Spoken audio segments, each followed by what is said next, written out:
Hey buddies, welcome to my channel. Today, let me report a piece of breaking news. On May 15th, 2025, President Trump addressed a roundtable meeting with business leaders expressing gratitude for their support and reflecting on the transformative changes the nation has undergone over the past 6 months. He stated that the U.S. economy is experiencing a rapid recovery and highlighted cooperation with the UAE as well as support for Yemen and Syria. He emphasized the strong relationship with Saudi Arabia, discussed the importance of the defense budget and military strength, and noted the role of drone technology in modern warfare. Furthermore, Trump underscored the success of U.S. global investments, which are expected to generate numerous job opportunities while reaffirming his goal of making America great again. Key points from the speech include: President Trump remarked that the nation is currently experiencing an unprecedented surge, particularly in terms of its economy and international relations. Compared to 6 months ago, the country's image and standing have improved significantly, with shifts in foreign policy fostering greater unity and strength. Firstly, changes in diplomatic policies toward Yemen and Syria are expected to contribute to regional stability, particularly through the easing of sanctions on Syria. These policies are anticipated to create new opportunities for these nations and improve their domestic situations. Secondly, ties with Saudi Arabia and the UAE have strengthened, enhancing U.S. influence in the region. Leaders of these countries have expressed appreciation for U.S. support, leading to deeper cooperation and investment. Thirdly, substantial orders in the aviation and defense sectors demonstrate the competitiveness of the U.S. in the global market. Collaborations between companies like Boeing and General Electric are set to create numerous jobs in America, driving economic growth.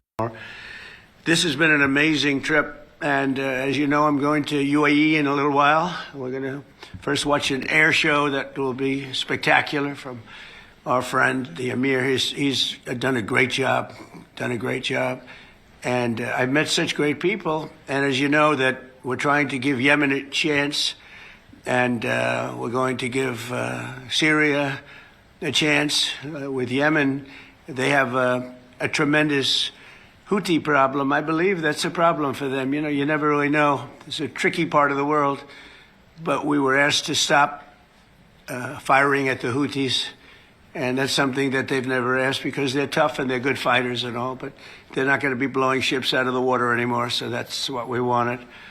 And we'll see how that works. But their emissaries were very, very strong on it. So that's a good thing for Yemen because they're trying to help themselves also. And we want them to get along with Saudi Arabia because that's been a big fight. And the other, of course, is Syria. We took out the sanctions, and I didn't even realize it's been many, many years that they've had sanctions. And as you know, there was a very big change at the top. And I thought that we have to give them a chance. They really have no chance with the sanctions. They were very biting. They were top of the line. Nobody could even deal with them. You couldn't make a phone call to Syria. So we did that, and I met the new leader of the country, and he's got a strong past. I'll be very nice. He's got a strong past, but I liked him a lot. I think he'll be a great representative, and we'll see. You're going to have a strong past to put that one around. You cannot be a weak person. If you're a weak person, we would just be wasting time. So he's a strong guy, and I thought he was good, and let's see what happens. But we're going to give him a fighting chance by taking off the sanctions. So we've actually been praised for that. The Crown Prince of Saudi Arabia was very strong. Please do that. He wanted it done. President of Turkey wanted it done.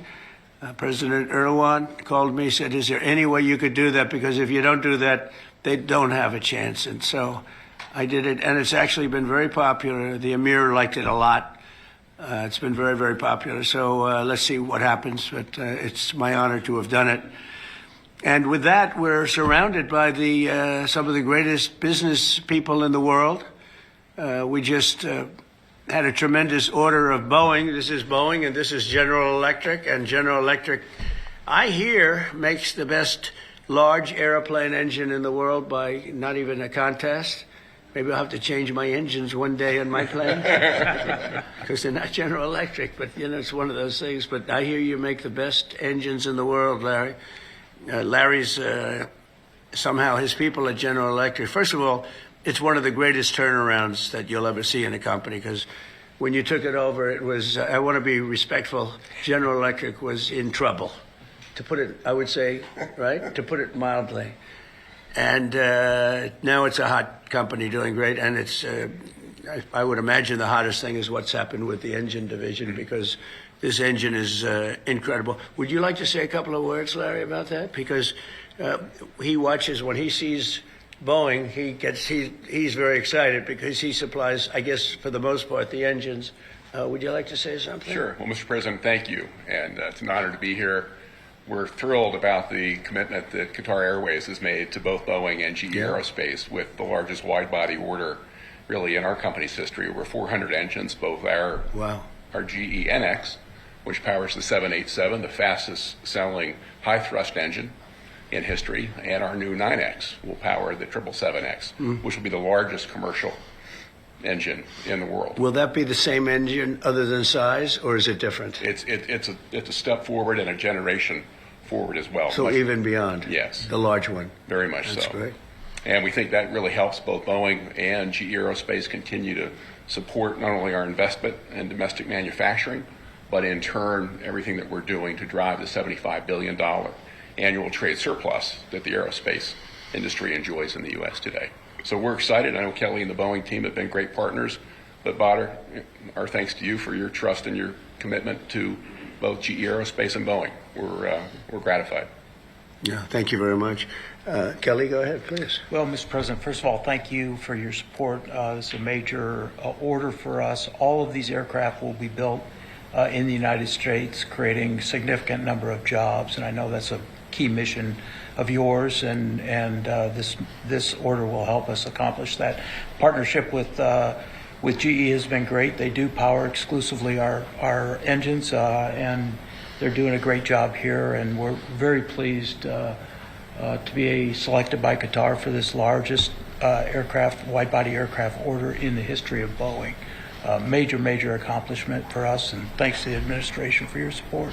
That's the largest order you've ever had, right? Yeah, for wide-body. So one of the largest orders in history, but it almost has to be, if it's the largest order you've had, has to be pretty close to the largest order ever made, right? Yeah, that's correct.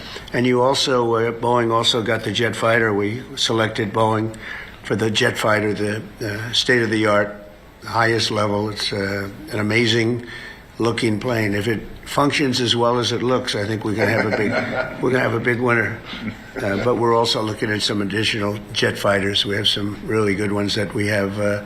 We're taking a look at, strong look from one of your competitors, I must say, and we're doing something very special. But it's a special country. We were losing the Middle East because the past administration didn't handle the relationship properly, didn't show the kind of respect that they deserve. And I have a lot of respect, and I have a lot of liking. I like the Crown Prince a lot. I've known him a long time in Saudi Arabia, and the Emir is fantastic. And we're going to another country in a little while, UAE, a fantastic man, fantastic leader. And they have great leadership talents in this part of the world, and that's why they're doing so well. And you probably read today the story about Iran has sort of agreed to the terms.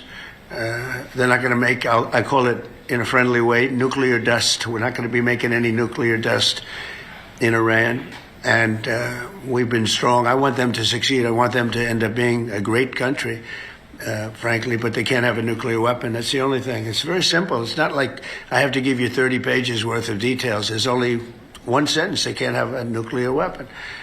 And I think who's our Secretary of the Treasury, and who's so respected. When he speaks on television, it's like everyone just says, oh, okay. I had somebody the other day said, well, Scott Bessent said. I said, well, that's pretty good, Scott. You know? So I'm a believer. I'm a believer. But when he speaks, the markets really listen.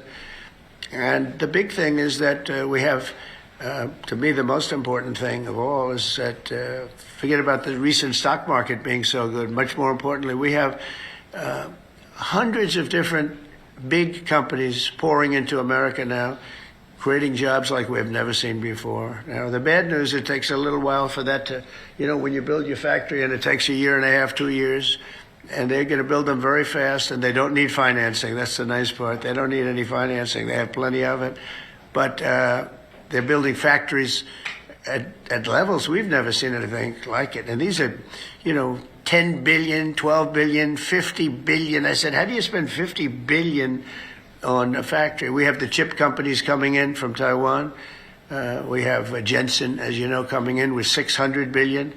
We have actually the biggest company of them all. You know all about it. Coming in. That was a big Mr. Wei. I said, Mr. Wei, you're a smart man, aren't you? I never met him.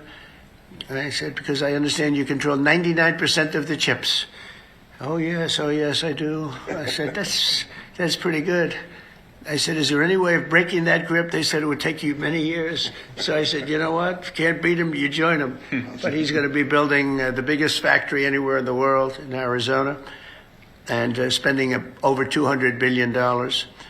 And we have Apple, as you know, is coming in. Fantastic work on keeping up with our English lesson today. I hope you found this story helpful and the new vocabulary interesting. If you're interested in preparing for the IELTS exam this year, you can also join our membership channel, where you can study for the exam alongside Kevin, share learning experiences and tips. We will regularly release exclusive videos for members, along with customized IELTS study plans. We look forward to having you join us. Keep practicing your English, and I'll see you next time. Goodbye, and happy learning.